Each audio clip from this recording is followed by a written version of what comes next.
Hey y'all, N4H&H. Hear that SOTA station? Oh, no, you can't, right?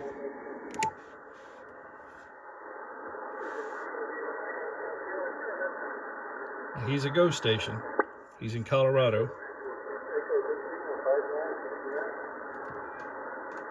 There he is.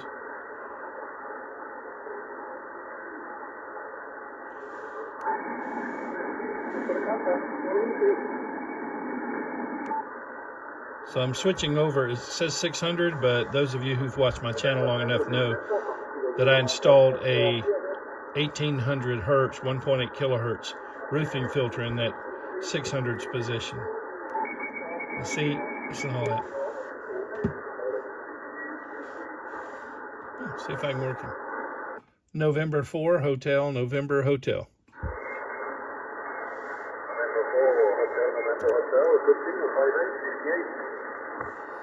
Thanks for the 5.8. Come back and let me look at the meter again.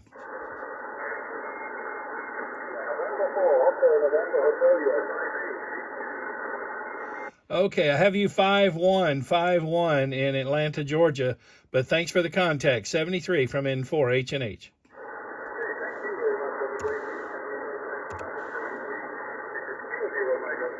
Oh. Hey, I'm sorry. I got to update your report. I had IPO turned on. Come back one more time.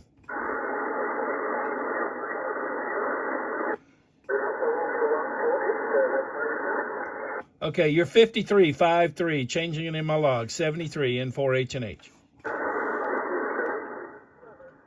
Okay, I had IPO on, you know me. And the meter's calibrated on this band at 14.2 megahertz for AMP1, so it would be relatively accurate at S9. That's where it's calibrated. But okay, got him, and the SOTA station there. But yeah, I wanted you to see the difference that 1800 hertz roofing filter is making, again, even though it's in the 600 slot. Now, let me show you what else I'm doing. Of course, you know me, I always run digital noise reduction. I have it on 4. I usually run it 3 to 4 on various bands.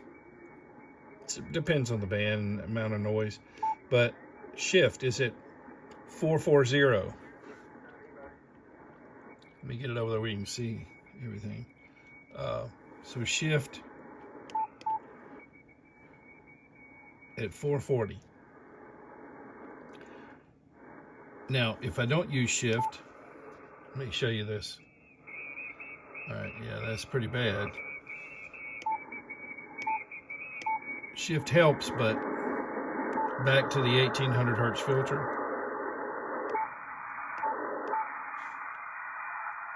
Let me wait till they come back in. See? So this is what I mean when my channel is all about operating techniques.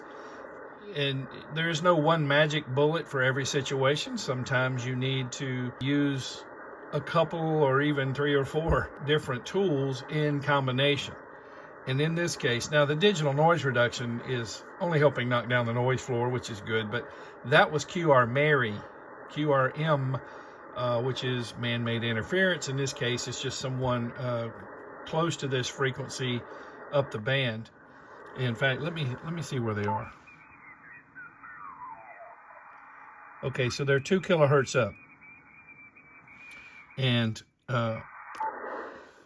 so 2 kilohertz up, I mean, you know, you're going to hear that. So that's where that 1800 hertz filter in combination with the shift is making the difference for me being able to pull out that ghost SOTA station or not. Now, could I have done that digitally? Here.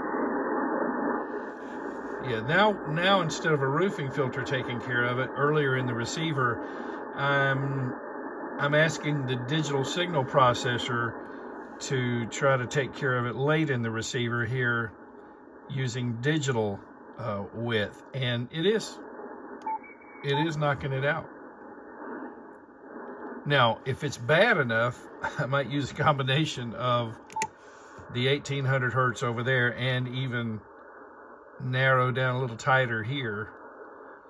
See, techniques. When I started this channel, it was because I used to be on social media. I'm not anymore, but I kept seeing so many people claiming, well, My local club is no help. I can't get an Elmer.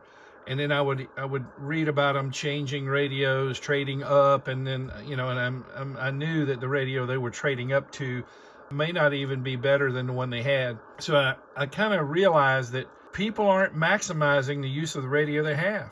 There were tools there available to them that they weren't using. So that is the main thrust of my channel, is operating techniques.